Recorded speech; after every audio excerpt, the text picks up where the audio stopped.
아멘. 예, 천국 같은 가정인데 왜 교회로 떴는지 모르겠네요. 한국인은 열정적입니다. 그래서 뭐든지 하면 1등을 해야 해요. 올림픽에 나간 선수들이 1등을 못하면 은메달을 따면 막 주저앉아서 울고 그래요. 외국 언론에선 그게 이해가 안 되는지 왜 한국 선수들은 은메달을 땄는데 막 슬퍼하냐고 그런 질문을 하기도 했답니다. 우리는 1등을 안 하면 직성이 안 풀리는지 전 세계적으로 1등한 그 통계 수치가 아주 많습니다. 그 중엔 자랑스러운 게 많지만 또 자랑하고 싶지 않은 불명예스러운 것도 간혹 있어요.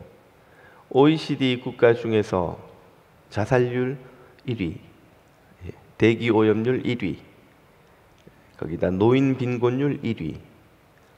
예, 이런 건 1위 하지 않아도 되는데 참 안타깝죠. 게다가 최근에는 아주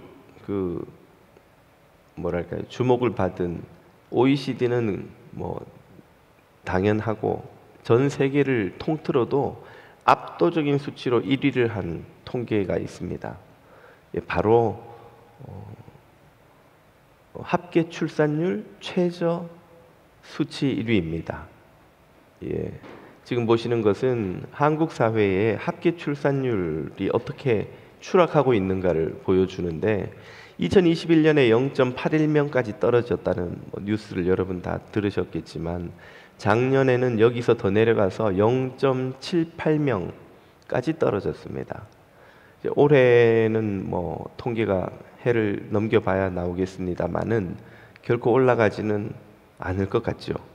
이 말은 한국의 여성이 평생토록 한 명의 자녀를 이제는 출산하지 않는다는 뜻이죠. 0.78명밖에는 자녀가 태어나지 않는다. 그래서 인구 절벽이 현실화되었고 이제 조만간 한국 사회가 유토피아가 될 것이냐 디스토피아가 될 것이냐 전망이 조금씩 엇갈립니다만은 부정적인 전망을 하는 가장 큰 이유가 바로 인구 절벽 때문이라고 다들 보고 있습니다.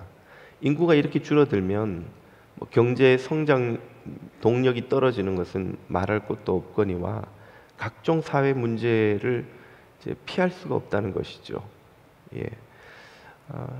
이런 현실은 결혼과 출산을 기피하는 이 한국인의 그 추세, 트렌드라고 할까요? 이런 분위기가 반영된 결과입니다. 작년 한 해 동안 결혼한 커플의 수 그리고 결혼 정년기 젊은이들 중 결혼한 커플의 비율은 모두가 1970년에 통계를 작성을 시작한 이래 최저치를 기록했습니다.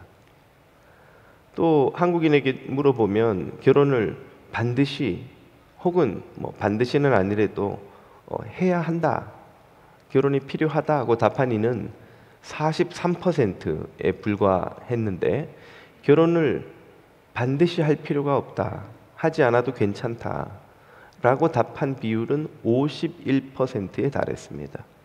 그러니까 한국 사람들은 이제 결혼을 해야 한다는 사람보다 하지 않아도 괜찮다는 사람이 더 많아졌다는 것이죠. 이런 한국 사회 추세를 우리는 어떻게 이해해야 할까요? 전 세계 선진국일수록 결혼율, 출산율이 떨어지는 건 사실인데 그 속도가 한국만큼 이렇게 급격히 추락하는 사회는 없습니다. 한국의 이 낮은 합계 출산율 1위 기록은 2위인 일본도 넉넉하게 따돌린 압도적인 1위입니다. 이런 한국 사회의 추세를 우리는 어떻게 봐야 할까요? 이런 추세는 괜찮은 것일까요? 혹은 이런 추세가 옳은 것일까요?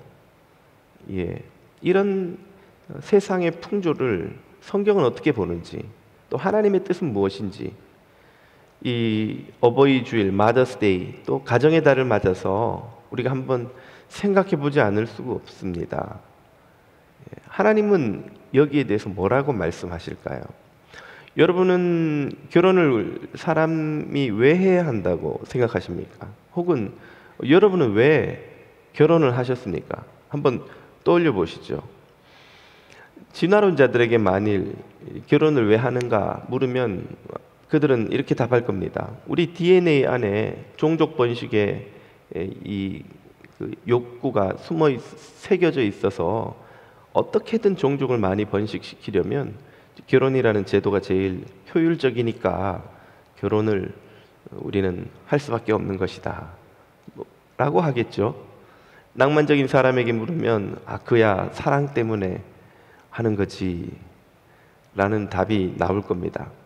혹은 외로움을 좀 덜려고 경제적인 상황을 좀 개선시켜 보려고, 아니면 사회적으로 요구를 받으니까 다 그 나이 되면 하는 거니까, 혹은 부모님 때문에 라고 답하실 분들이 아직 계실지 모르겠습니다. 아무튼 이런저런 이유로 우리는 결혼을 해야 한다고 생각했고, 또 대부분 여기 앉아 계신 분들 하신 분들이 많고, 또 하실 젊은이들도 물론 계시겠죠. 한지 얼마 안 되신 분들은 한번 생각을 떠올려 보십시오. 나는 왜 결혼을 하기로 결정을 했던가? 성경은 우리가 왜 결혼을 해야 한다고 가르치십니까? 성경은 우리의 가정이 왜 필요하다고 말씀하시는 걸까요? 그것은 결혼과 가정이야말로 하나님께서 인류를 창조하실 때에 가지셨던 계획, 하나님의 뜻이기 때문에 그렇습니다. 창세기 2장은 하나님의 말씀을 이렇게 전해주죠. 사람이 혼자 사는 것이 좋지 아니하니 내가 그를 위하여 돕는 배필을 지으리라. 사람은 창조될 때부터 혼자서는 좋지 못한 상태로 살 수밖에 없는 존재였어요. 창조될 때부터 사람은 도움이 필요한 존재였습니다. 그래서 돕는 배필로 배우자를 주신 거죠. 그렇게 두 사람이 서로에게 배우자가 되어서 한 가정을 이룰 때, 이것이 하나님의 계획임을 24절이 말씀하십니다. 이러므로 남자가 부모를 떠나 그 아내와 합하여 둘이 한 몸을 이룰지로다. 둘이서 한 몸을 이루었다는 뜻은 둘이 되기 전에는 그들이 온전한 하나가 아니었다는 뜻이죠. 둘이 되기 전에는 그들은 불완전했다는 뜻입니다. 그런데 둘이 만나서 합하니까 온전한 하나가 되었단 말이죠. 그렇게 가정을 이룬 곳에 하나님은 복을 주십니다. 그 복을 1장 28절이 말하죠. 하나님이 그들에게 복을 주시며 하나님이 그들에게 이르시되 생육하고 번성하여 땅에 충만하라. 생육하라, 영어 성경에는 give a birth, 자녀를 낳아라. 자녀를 낳아서 수가 많아져서 땅에 가득해라. 하나님이 주신 복이 바로 이것이죠. 그러므로 결혼하고 가정을 이루고 자녀를 낳는 것은 하나님의 계획일 뿐 아니라 하나님의 복주심입니다. 하나님의 복이 이 결혼과 가정을 통해 또 자녀를 통해 우리에게 부어집니다. 그러니 결혼과 가정은 하나님이 제정하신 신성한 제도요 공동체이지요. 바로 이런 이유로 우리는 결혼하고 가정을 이루고 또 자녀도 가집니다. 이렇게 말씀을 보고 나면 이런 의문이 뒤따르죠. 그러면 결혼하지 않고 독신으로 사는 사람은 하나님의 뜻을 거스르고 불순종하는 것인가? 독신은 잘못된 삶의 방식인가? 하는 생각도 할 수 있을 겁니다. 이에 대해서 예수님도 말씀하신 적이 있어요.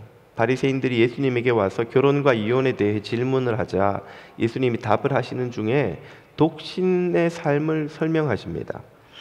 창세기 19장입니다. 처음부터 결혼하지 못할 몸으로 태어난 사람도 있고 사람의 손으로 그렇게 된 사람도 있고 또 하늘 나라를 위하여 스스로 결혼하지 않는 사람도 있다. 이 말을 받아들일 만한 사람은 받아들여라. 이 뜻은 모든 사람이 그렇게 살도록 권고받는 건 아니라는 거예요. 그렇게 살 수밖에 없는 상황, 정황 혹은 그런 삶을 선택할 이유가 있는 사람은 그렇게 살아도 된다. 혹은 그렇게 살 수 있다 하는 뜻이지요. 실제로 제가 선교지에서 좀 머물면서 지켜보니까 홀로 선교 사역에 전념하는 여선교사님들을 여럿 뵀습니다. 그분들은 가정을 돌봐야 할 부담이 없기 때문에 삶의 시간의 대부분을 그 사역에 쏟아부어 전념할 수가 있다는 참 장점이 거기엔 있었죠. 그런데 보니까 남자 선교사님이 혼자 사시는 경우는 별로 잘 못 봤어요. 대개 남자 선교사님은 결혼을 해서 오시거나 혼자 오셨더라도 몇 년 안에 다시 한국 가서 결혼을 하시고 돌아오시거나 아니면 현지에 있는 분들과 결혼해서 가정을 이루어 사역을 계속 하시곤 합니다. 왜 남자 선교사님들은 여자 선교사님들처럼 장기간 혼자 사역하시는 게 어려울까? 아마 남자 선교사님들이 이 유혹에 더 취약하기 때문이 아닐까. 여러 가지 오해도 받을 수 있고 실제로 불미스러운 일이 생길 수도 있기 때문에 주변에서 자꾸 선교사님 커뮤니티에서 결혼하라고 권유를 해요. 본인도 필요를 느껴서 이제 결국은 이제 결혼을 하고 가정을 이루시는 것을 보면 혼자 사역하는 것은 여성이 남성보다 훨씬 잘 지내고 효율적이지 않은가 그런 생각도 듭니다만 아무튼 선교 역사를 보면 결혼하지 않고 사역하는 분들이 왕왕 등장합니다. 뭐 우리가 너무 잘 아는 익숙한 신약 성경의 인물부터 그러하죠. 바로 사도 바울이 독신 선교사가 아닙니까? 고린도전서 9장을 보면 그는 이렇게 말하죠. 우리가 다른 사도들과 주의 형제들과 게바 베드로와 같이 믿음의 자매된 아내를 데리고 다닐 권리가 없겠느냐. 이 말은 그들은 부부가 함께 다니며 사역한다 이 말이잖아요. 그런데 나의 선교팀에 있는 일부 우리 선교사들은 그렇게 결혼하지 않고 싱글로 사역한다 이 뜻이죠. 누구의 의지로? 우리 스스로의 의지로 우리가 그렇게 하는 것이 더 낫다 생각해서 한다는 말이죠. 7장에서도 이 이야기를 합니다. 나는 모든 사람이 나와 같기를 원하노라. 나처럼 독신으로 살면서 전심전력해서 모든 에너지를 하나님 나라 사역에 이 선교에 쏟아붓기를 원하지만 그러나 이것은 각각 하나님께 받은 자기의 은사가 있어야 하는 것이다. 그러니까 결혼을 하지 않고도 얼마든지 혼자 사역할 수 있는 사람, 그런 마음과 상황과 여건이 되는 사람은 그렇게 하되 그렇지 않은 그런 은사가 없는 사람도 있다는 거예요. 그러므로 이 사람은 이러하고 저 사람은 저러하니라. 결혼해서 사역을 더 잘하는 사람이 있고 혼자서 사역을 더 잘하는 사람이 있으니 이럴 수도 있고 저럴 수도 있는 것이지 어느 것이 옳고 그르다 할 수 없다 하는 말이에요. 예. 그러므로 결혼 생활과 독신 생활은 옳고 그름의 문제가 아니라 서로 다름의 문제입니다. 결혼 생활이든 독신 생활이든 하나님의 뜻을 쫓을 때 그 삶은 거룩한 것이지만 인간의 정욕을 쫓으면 똑같이 선하지 않은 것이죠.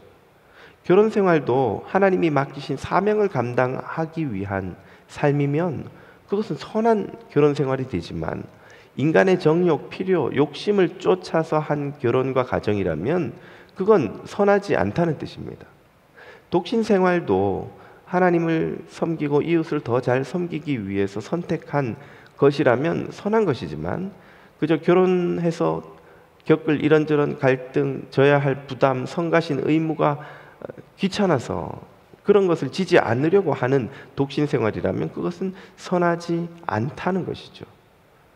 그러므로 여러분이 결혼 생활을 하든 독신 생활을 하든 그 모든 삶이 하나님의 영광을 위한 것이 되기를 축복합니다. 이렇게 결혼해서 가정을 이룬 삶에도 하나님이 복을 주시고 독신의 삶에도 하나님은 복을 주셔요. 그러면 결혼해서 가정을 이룬 곳에 하나님이 주신 복과 사명은 무엇일까요? 흔히 착각하는 것이 복과 사명이 서로 다른 것이 아닌가 하는 생각입니다. 복은 복이고 사명은 사명인데, 나는 복은 좋지만 사명은 왠지 부담스러워. 나는 복은 받지만 사명은 좀 더 준비되면 나중에 받고 싶어. 이런 식의 생각을 하는 교인들이 왕왕 있습니다. 이건 복과 사명에 대한 심각한 착각입니다. 복과 사명은 동전의 양면 같아서 같은 것의 다른 측면이에요. 복은 반드시 사명과 함께 옵니다. 사명이 오는 그곳에 복이 있어요. 복을 구하면 반드시 사명을 마주치게 되어 있습니다. 복은 지금 받고 사명은 나중에 받고, 이런 것 자체가 불가능한 사고죠. 결혼 생활과 똑같습니다. 결혼에는 의무도 있고 기쁨도 있죠. 결혼의 기쁨은 누리되 의무는 싫어요. 그런 결혼 생활은 없습니다. 결혼의 의무를 잘 감당할 때 기쁨이 오는 거예요. 결혼의 기쁨을 추구하면 의무는 반드시 져야 하는 거예요. 이거와 똑같은 겁니다. 우리 가정에는 하나님이 주신 사명이 있고, 그 사명을 잘 감당할 때 거기에는 하나님이 예비하신 놀라운 행복도 함께 경험합니다. 그러면 가정에 주신 하나님의 사명은 무엇입니까? 그 첫 번째는 사랑의 사명입니다. 에베소서 5장에서 바울이 말하죠. 너희도 각각 자기 아내 사랑하기를 자신같이 하고 아내도 남편을 존경하라. 존경을 품고 사랑하라, 이런 뜻이죠. 여기서 아내 사랑하기를 자신같이 하라는 표현은 이 권면이 예수님의 가르침에 대한 실천임을 보여줍니다. 예수님께서 우리의 사명이 뭐라고 하셨어요? 마음과 뜻과 힘과 정성을 다해 너의 하나님을 사랑하고, 둘째는 내 이웃을 내 몸과 같이 사랑하라고 하셨죠. 그러니까 아내 사랑하기를 자신같이 하라는 말은 이웃 사랑의 실천인 거예요. 어떤 실천? 첫 번째 실천입니다. 그러니까 우리의 모든 이웃 중에 첫 번째 이웃이 누구냐? 아내인 거예요. 남편인 거예요. 그러니까 아내나 남편을 사랑하지 않으면서 나는 인류를 사랑해. 이건 조크죠. 농담이에요. 아내나 남편을 사랑하지 않으면서 나는 교회의 성도들을 사랑해. 이것도 말도 안 되는 소리죠. 예. 왜 웃으십니까, 자매님? 예, 자매님 한 분이 너나 잘해 그리고 웃으시는데, 예. 네, 아내를 사랑하지 않으면서, 남편을 사랑하지 않으면서 성도들을 사랑한다, 교인들을 사랑한다, 말이 안 되는 것이죠. 우리 가정의 사명은 사랑입니다. 우리가 이 세상에 태어나서 자기 애의 두꺼운 껍질을 처음으로 깨고 나와 사랑을 경험해보는 때가 언제일까요? 대개는 젊은 연인들이 사랑에 빠졌을 때입니다. 자기밖에 모르던 이기적인 놈이, 자기 방도 안 치우던 녀석이 말이죠, 사랑에 빠지면 막 온갖 좋은 걸 다 그녀에게 갖다 쏟아부으려고 하잖아요. 엄마 카드 훔쳐가서 막 긁으면서 데이트를 하지 않나, 오빠 자취방에 막 냉장고 다 털어가지고는 갖다 반찬이고 뭐고 갖다 쏟아부으면서 그 오빠를 그렇게 위하지 않나. 엄마한테 한번 그렇게 잘해보지.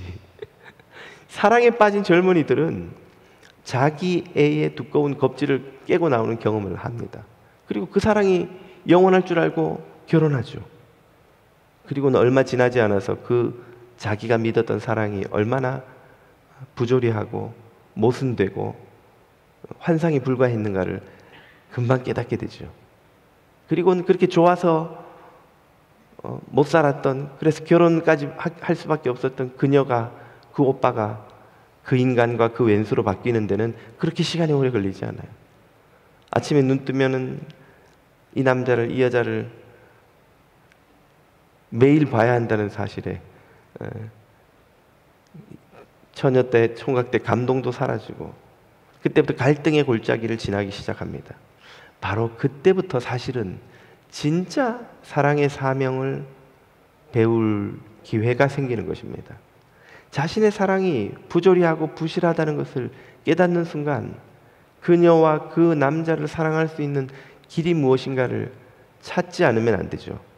그리고 그 방법이, 유일한 방법이 하나님의 사랑이라는 걸 깨닫습니다.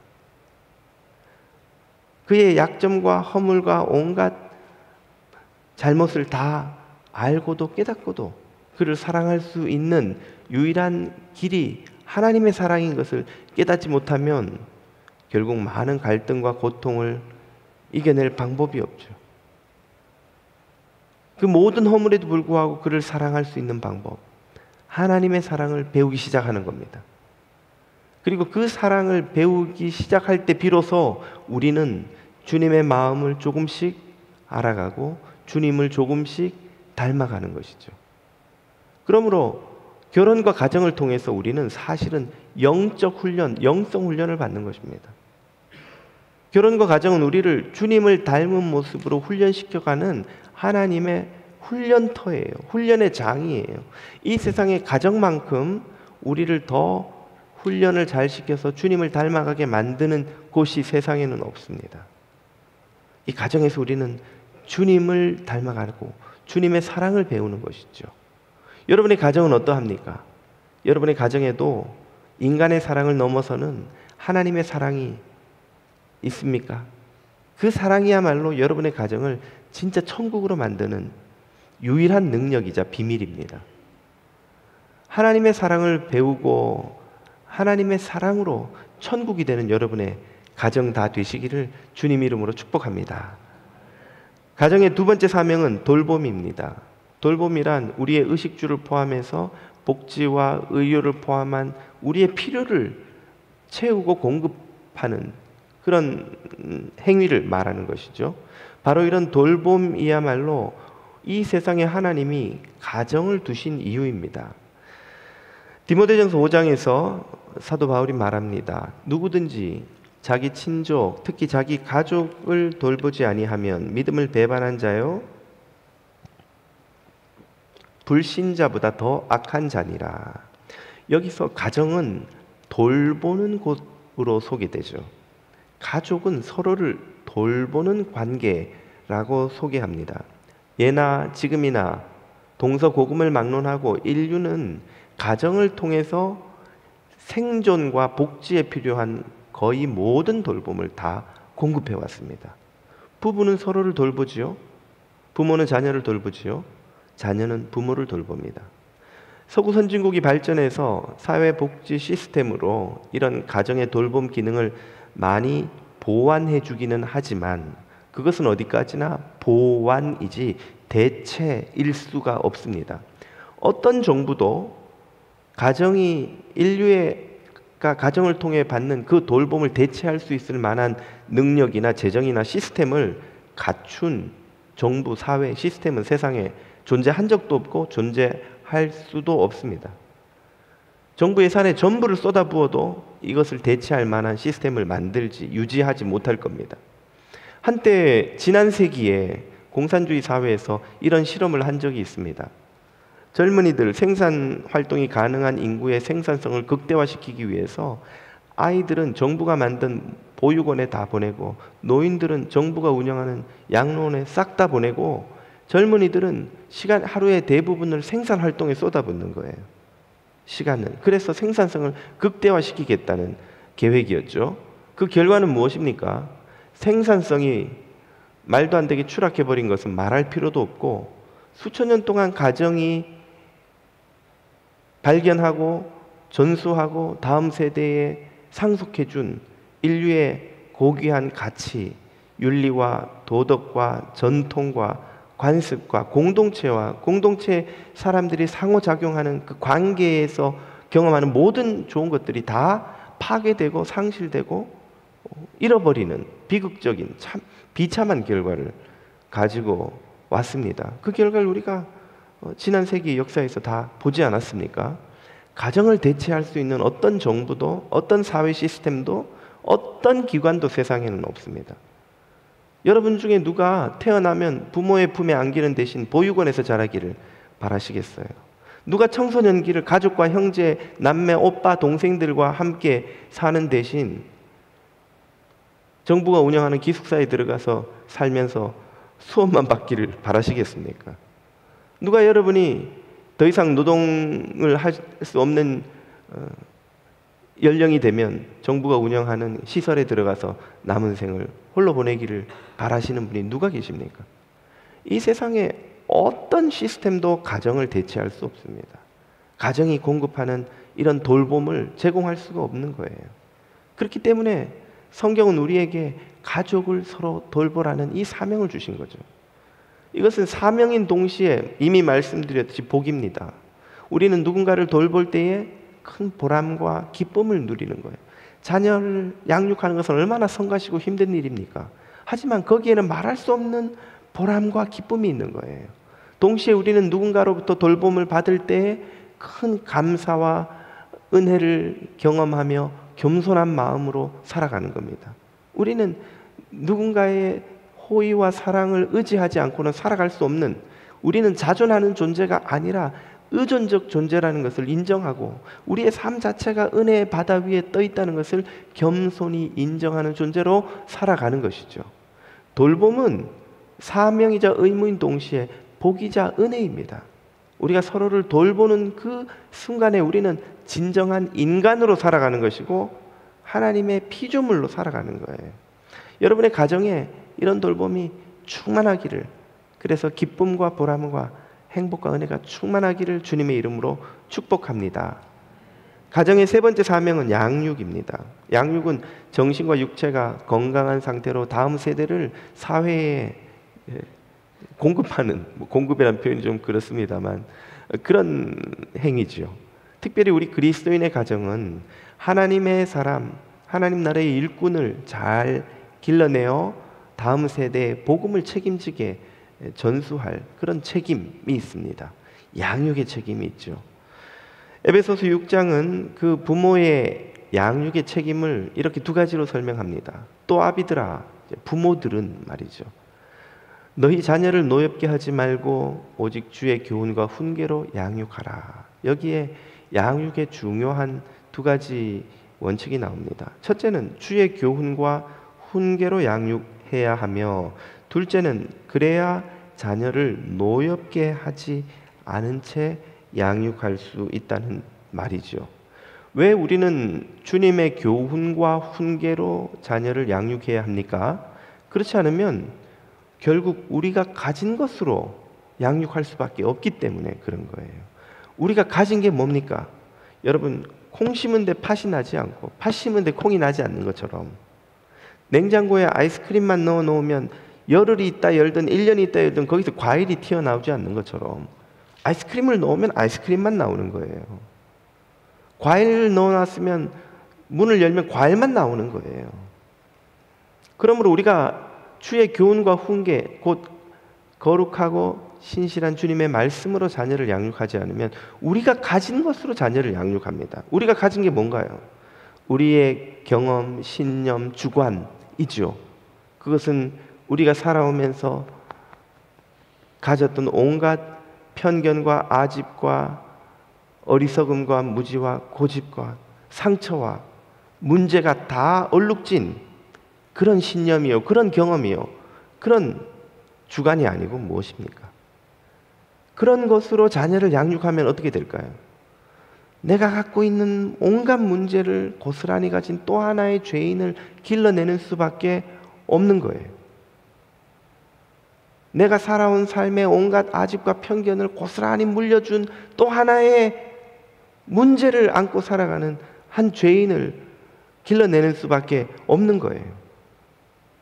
그 과정은 자녀를 노엽게 만듭니다. 노엽게 만드는 것이 자녀가 막 반항을 하고 아버지 엄마하고 막 싸우고 이것만 노여운 게 아니에요. 화가 난 아이들은 그걸 밖으로 표출하지 못하면 그 화를 자기 자신에게 쏟아놓습니다. 자기 자신을 괴롭혀요, 비하해요, 자기를 저주해요, 자기를 짓밟아요. 그 영혼이 파괴된 채 자라는 거예요.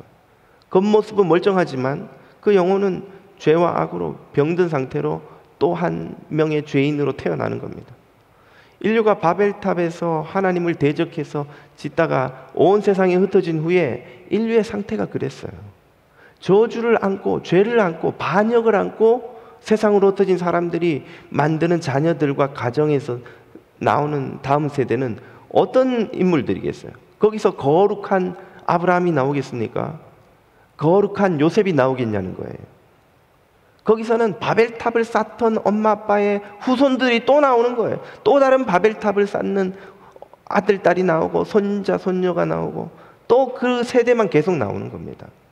그렇게 하나님이 아브라함을 택하셔서 내가 너에게 복 주고 너를 복이 되게 하고 너로 말미암아 세상에 저주를 안고 흩어진 모든 민족이 복 받게 하겠다. 너도 그 복을 그들에게 전하라고 명령, 사명을 주신 거예요.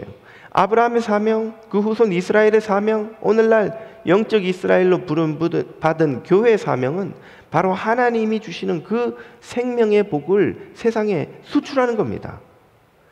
자동차만 수출하고 아이폰, 셀폰만 수출하는 게 아니에요. 우리의 사고방식과 삶의 방식과 믿음도 수출합니다, 여러분. 여러분, 미국 오시기 전에 한국에서 생활하실 때도 청소년기에 다 미국 한번 밟아본 적이 없지만 팝송 흥얼흥얼거리면서 마이클 잭슨 흉내내면서 잘하지 않으셨어요? 다들 이 정도는 하시잖아요. 마이클 잭슨. 본 적이 없는, 만나본 적도 없는 마이클 잭슨을 우리가 어떻게 알고 노래를 따라 부르고 춤을 춥니까? 마이클 잭슨의 문화를 미국이 온 세계에 수출했기 때문에 그래요. 지금은 K-팝, K-드라마, K-문화를 온 세계에 수출해서 저 남미의 아이들, 한국 밟아본 적도 없는 사우디와 중동의 아이들이 K-팝을 부르고 춤을 추고 좋아하잖아요. 문화의 수출은 자동차 수출보다 더 강력한 힘을 가지고 있습니다. 아브라함의 사명, 오늘날 교회 사명은 하나님의 훈계와 말씀으로 양육된 세대를 그 삶을 세상에 수출하는 거예요. 그 주의 교훈과 훈계로 자녀를 양육하지 않으면 우리는 결국 바벨탑을 쌓던 우리의 죄악된 삶의 방식을 고스란히 자녀에게 물려주고 새로운 죄인을 또 하나 만들어내는 것밖에는 열매가 없습니다. 그래서 말씀은 우리를 주의 교훈과 훈계로 자녀를 양육하라고 하시는 거예요. 주님의 말씀으로, 거룩하고 신실한 말씀으로 자녀를 양육하라 하시는 거예요. 그래야 제2의 김도환을 만들어내는 것이 아니라 하나님의 아들 그 누군가를, 다음 세대를 길러낼 수 있기 때문에 그런 거예요. 그럴 때라야 우리가 자녀를 노엽게 하지 않는 겁니다. 노엽게 하지 말라, 학대하지 말라는 말이에요. 우리가 자녀를 굶긴 적이 있나, 매질을 한 적이 있나, 추운 날 밖에 쫓아낸 적이 있나, 그것만 학대가 아니에요. 우리가 가지고 있는 죄와 편견과 아집과 어리석음과 무지로 자녀를 양육하는 과정은 필연적으로 자녀를 노엽게 만듭니다. 자녀의 마음에 상처를 주는 거예요. 자녀의 마음을 깨뜨리는 거예요. 자녀의 마음을 죄와 악과 편견에 가두는 거예요. 자녀들이 빛이 아닌 어둠의 삶의 방식을 고스란히 물려받도록 그 어둠 속에 자녀들을 가두는 거예요. 그것도 자녀를 학대하는 겁니다. 이것은 우리가 스스로 해결할 수 있는 문제가 아니에요. 우리가 아무리 좋은 의도를 가지고 자녀에게 좋은 것을 상속해 주고 싶다고 마음 먹는다고 해도 되는 일이 아닙니다. 우리가 가지지 못한 걸 줄 수는 없기 때문이죠. 우리가 가지지 못했지만 유일하게 그 자녀에게 유익이 되고 소망이 되는 것은 주의 교훈과 훈계입니다. 사랑과 공의의 말씀이지요. 예수 그리스도를 머리로 하고 성령으로 역사하는 공동체에서, 가정에서 전하는 사랑과 말씀의 훈육이야말로 자녀를 거룩한 하나님의 백성으로 길러내는 유일한 길입니다. 그러려면 먼저 우리가 주님의 말씀으로 치유받고 회복되어야 하고 그 말씀의 다스림을 받는 가정을 이루어야 합니다. 그리스도를 머리로 하고 성령께서 다스리는 가정을 이루어야 하죠. 그래야 자녀를 하나님의 사람으로 양육하고 훈육할 수 있습니다. 우리의 가정은 너무 멀리 와 버렸는데요. 우리의 부부 관계는, 우리의 부모와 자녀 관계는 너무 멀리 와서 깨어지고 어떻게 할 방법이 없습니다. 아무리 깨어진 가정 관계 문제일지라도 주님의 성령께서 다스리시면 회복의 길이 있습니다. 구원의 길이 있습니다. 우리가 아직 죄인 되었을 때 우리를 위하여 십자가에서 죽으신 예수 그리스도께서 우리의 깨어진 가정, 깨어진 관계, 문제로 가득한 우리의 결혼 생활도 치유하고 회복시킬 수 있는 줄 믿으시길 바랍니다.